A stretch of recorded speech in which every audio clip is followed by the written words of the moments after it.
5 ఎకరాల భూమి ఉంది. మొత్తం పోతున్నది.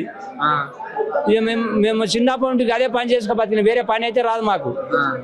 ఆ వ్యవసాయం మేము బోర్లు వేసుకున్నాం, సాగు చేసుకున్నాం, పైప్ లైన్లు చేసుకున్నాం, కరెంటు కూల్చుకున్నాం, అన్నీ చేసుకున్నాం. సంవత్సరం 2 పంటలు 3 పంటలు ఉండజర దాంట్లో 2-3 పంటలు వండబెట్టుకొని బతుకుతున్నాం. అవి బతకంగానే మా జీవితం గీంతుండదు.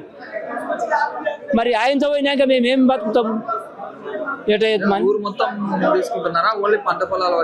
ఊరు మొత్తమే అంటే ఒక పక్క పూర 250 ఎకరాలు. ఏం చేసుకుంటారంట? ఇండస్ట్రియల్ కంపెనీ వేస్తారంట. కంపెనీ వేస్తారంట. పచ్చ పంట మేము మా తాతల నుండి సాగు చేసిన భూములు మంచి పొలాలు. ఆ పొలాలను విడిచిపెట్టి మేము ఎట్లా పోవాలి? ఏడవ బతుకు ఎవరు ఇస్తారు మాకు? ఎవరు రానిస్తాడు? సరే, మీకు ఏమైనా జీవనాధారం మీరు ఏమైనా ఉంటే మరి వేరే పొలాలు ఉంటే చూసుకుంటారు. అది పొలాలు లేకపోతే ఇక్కడ మీరేం చేస్తారు? ఇక పొలాలు లేకపోతే ఏం చేస్తాం? అదే మాకు భయం దొరికింది. మేము ఏరే తన అంటే కొనలేము. ఆడ గుంట కూడా వస్తలేదు. ఎకరపు పైసలు పెడితే ఇక మేము ఎట్లా ఏం కొంటాము? మళ్ళీ ఊరు విడిచిపెట్టి పోవాలి. ఆడ ఇల్లు జాగ కొనాలి, ఇల్లు కట్టాలి.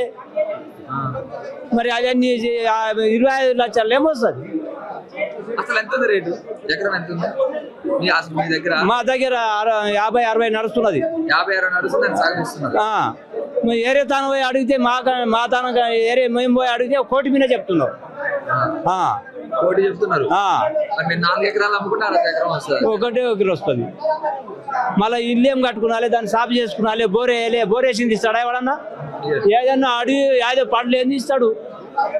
దాంట్లో మేము చేయగలుగుతామా? ఏం చేస్తాం? ఏం పానం కలిసారా?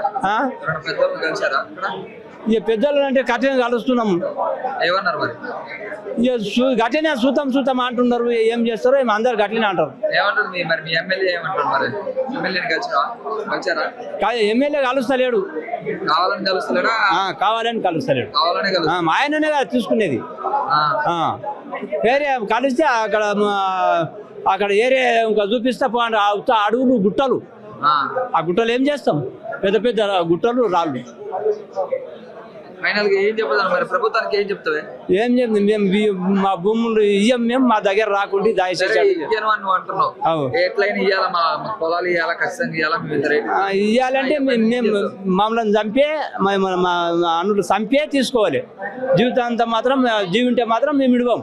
నువ్వు ఇట్లా అంటున్నావుగా, ఇంతకుముందు ఖమ్మంలోనే వెలుగుమట్ల అని ఒక ఊరు ఉండే. అక్కడ ఉన్న వాళ్ళందరూ ఇల్లు లాక్కుని ఇల్లు కూలిపేసి పంపించారు. వాళ్ళందరినీ రోడ్డు మీద వేశారు. అప్పుడు అట్లా మీ పరిస్థితి కూడా అయితే ఏం చేస్తాం? ఏం చేస్తాం? ఊకే గుండెలు ఊకే చచ్చిపోతాం. ఏం చేస్తాం? వేరే వానికి మార్గం లేదు మాకు. వేరే ఎవడు రాణిస్తాడు? రాణిస్తాడు ఎవడన్నా? ఎవరు రానియరు. మరి మన ఇళ్ళలోకి మనం వేరే రాని అంతే. మరి సత్యవడంగా బంధ పెట్టుకుని కూడా లేకుంటుంది. ఎలా పెడతారు? ఏమన్నా ఇంట్లోనే గుంత కొట్టుకొని పెట్టుకోవాలి. అటువంటి పరిస్థితి వచ్చింది.